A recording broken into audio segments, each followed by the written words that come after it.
கர்த்தருக்கு ஸ்தோத்திரம். இன்றைய வசனம். தேவன் தாமே இன்றைய வசனத்தை கொண்டு உங்களை வழிநடத்துவாராக, ஆசீர்வதிப்பாராக. ஆமென்.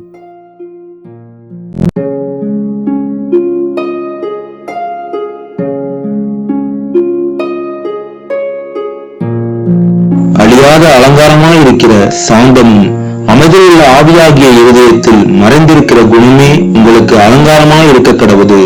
அதுவே தேவனுடைய பார்வையில் விலையேற பெற்றது. 1 பேதுரு 3 அதிகாரம் 4 வசனம்.